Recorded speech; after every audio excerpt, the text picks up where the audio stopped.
Bismillah, assalamualaikum warahmatullahi wabarakatuh. Jadi hari ini saya ingin mereview hasil progres saya selama sepekan. Jadi untuk di hari yang kedua ini saya mencoba untuk meremake istilahnya sebuah web, bukan website sih, kayak semacam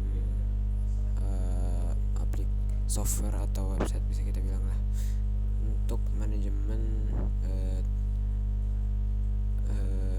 desa. Jadi di sini nama websitenya itu ada digitaldesa.id atau disingkat DigiDes. Di sini bisa dilihat fitur-fitur yang dibawa oleh. Di sini dia menyediakan pelayanan dan administrasi digital, pelayanan di genggaman warga dan buku tamu dan absensi digital,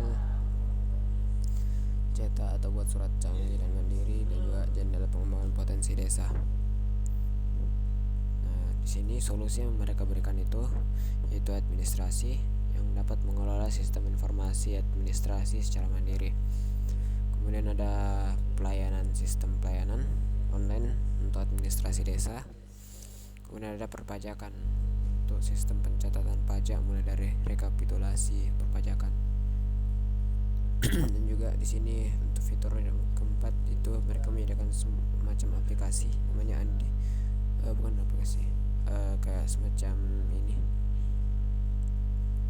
Andi Smart namanya. Itu anjungan mandiri untuk mempermudah pengurusan surat. Kemudian ada bantuan sosial untuk menyimpan dan mengelola data penerima bantuan sosial. Ada web profil juga untuk meningkatkan potensi wisata desa. Kemudian ada DigiDes mobile app untuk marketplace dan penerimaan surat eksklusif untuk warga desa. Kemudian ada absensi dan buku tamu untuk warga desa dan absensi untuk staf desa juga. Dan bisa dilihat nanti di sini apa kata kepala desa dan lain sebagainya, dan berapa banyak desa yang telah mencoba menggunakan digital desa ini.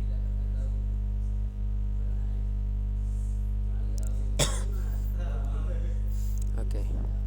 Kemudian di sini terdapat beberapa banyak fitur yang bisa kita ambil contoh.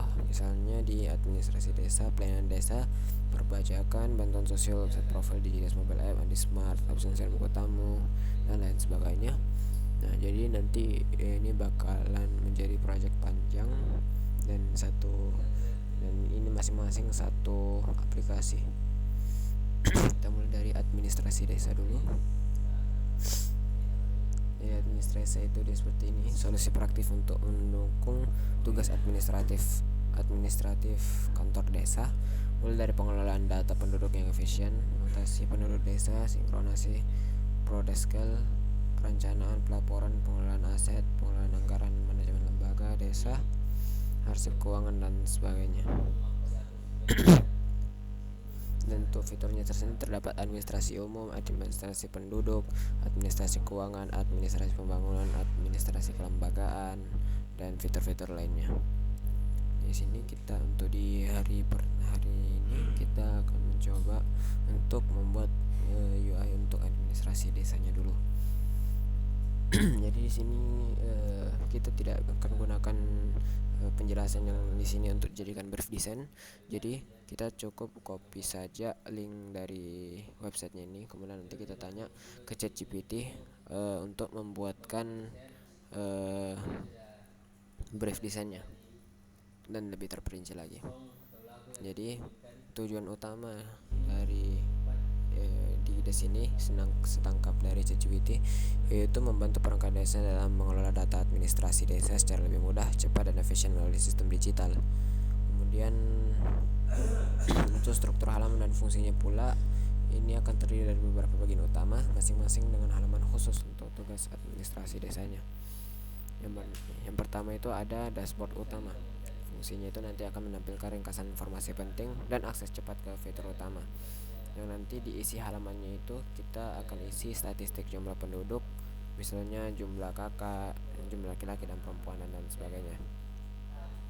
Kemudian ada ringkasan administrasi seperti jumlah surat masuk keluar, jumlah surat masuk atau jumlah surat yang keluar, dan keputusan desa terbaru dan lain sebagainya.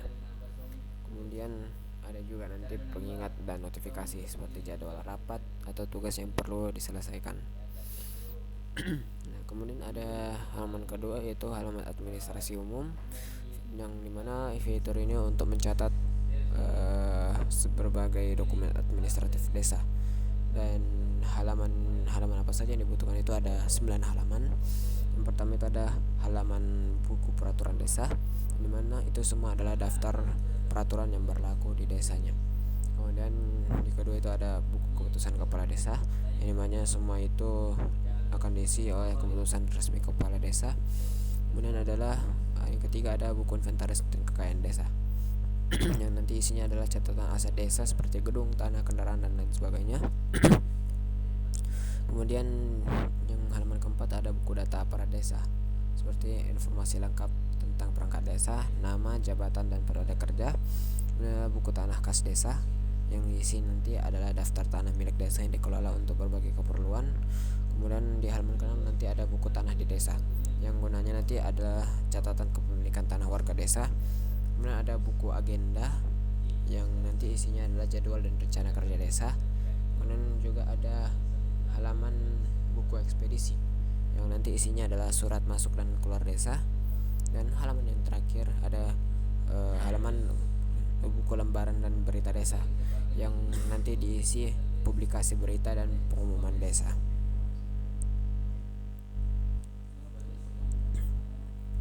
Seperti itu. Jadi untuk kita akan kerja dulu di administrasi umum, nanti kita akan lanjut di administrasi penduduk, administrasi keuangan, pembangunan, dan sebagainya nanti di ketika kita sudah menyelesaikan administrasi umum beserta sub page-nya ini.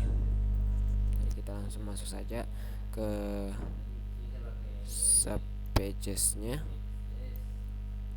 Sabar.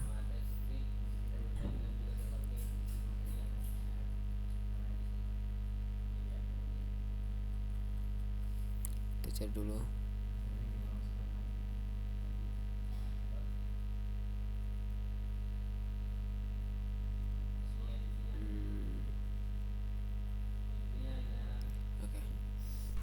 Jadi kita bahas dulu apa saja elemen-elemen yang mesti ada di halaman buku peraturan desa. Jadi di sini ChatGPT sudah buatkan mulai dari header halamannya, yang mana nanti akan berisi judul halaman yaitu buku peraturan desa. Kemudian nanti akan difasilitasi oleh search bar untuk mempermudah pencarian peraturan tertentu. Kemudian ada filter dan sort, filter atau sort untuk memfilter atau mempermudah pencarian lagi berdasarkan tahun, kategori, dan atau statusnya. Nah, untuk halamannya nanti ada daftar peraturan desa yang nanti akan ditampilkan berupa tabel atau bisa kita bilang list view. Nah, nanti setiap entry peraturan ini harus memiliki yang pertama itu nomor peraturan, misalnya Perdes nomor 3 tahun 2003 misalnya. Kemudian yang kedua ada judul peraturan, kemudian ada tanggal penetapan atau tanggalnya. Kemudian ada kategori peraturan, contohnya seperti peraturan untuk keuangan, peraturan tata ruang, atau sosial, seperti itu.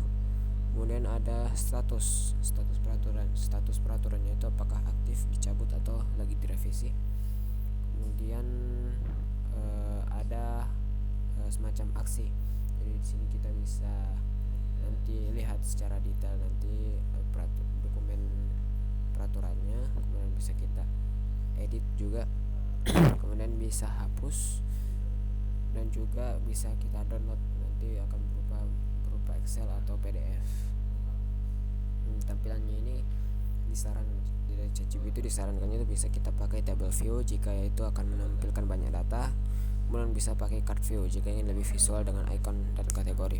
Namun di kondisi kita kali ini kita hanya akan menggunakan table view saja, karena seperti kita ketahui bahwa aplikasi ini tuh akan menampilkan banyak sekali data, ya.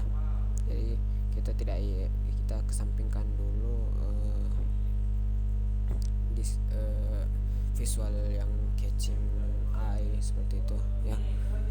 Jadi sebatas dashboard yang sederhana tapi tetap enak dilihat oleh mata. Jadi untuk desain sendiri ini saya telah buat, kita perlihatkan dulu sekejap. Oke, untuk desainnya itu seperti ini. Saya tidak buat dulu untuk halaman dashboardnya, kita kesampaikan itu dulu. Jadi ini adalah untuk menu umum peraturan desa. Jadi di atas ini terdapat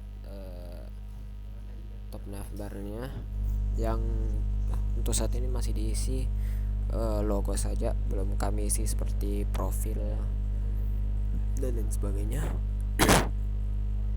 Kemudian ada di bawah sini terdapat sidebar atau side menu bisa dibilang, yang berisi 6 menu yang ada dashboard, umum, penduduk, keuangan, pembangunan, dan kelembagaan. Dan di setiap menu itu di bawah, di dalam setiap menu itu terdapat beberapa menu lagi. Seperti yang di umum ini kita memiliki 9 menu, mulai dari peraturan desa, keputusan KADES, inventaris dana, dan lain sebagainya. Nah, di halaman pertama ini, di halaman umum peraturan desa, seperti yang dikatakan tadi di ChatGPT, kita akan menambahkan seperti judul halaman. Kemudian ada search bar untuk mencari peraturannya nanti. Kemudian ada tombol CTA add new untuk menambah peraturannya. Kemudian di sini kita tambahkan tombol print yang gunanya nanti untuk ngeprint data-data yang ada di sini, ngeprint peraturannya. Kemudian ada semacam sort tanggal, jadi kita bisa atur dari tanggal mana sampai tanggal berapa aturannya itu dibuat. Kemudian ada filter. Kemudian di bawahnya itu terdapatlah semacam list view untuk menampilkan data-data peraturan desa. Seperti kita lihat di sini ada nomor peraturannya, judul peraturan, tanggal, kategori, statusnya itu seperti aktif, dicabut, atau direvisi. Kemudian ada action.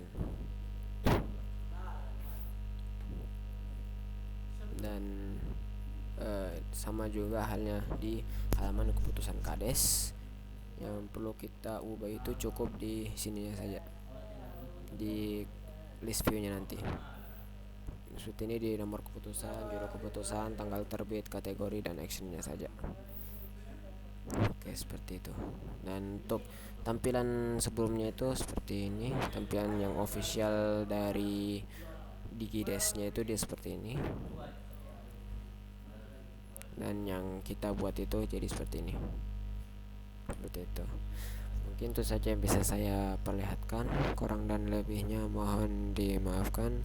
Kita berjumpa lagi di video berikutnya.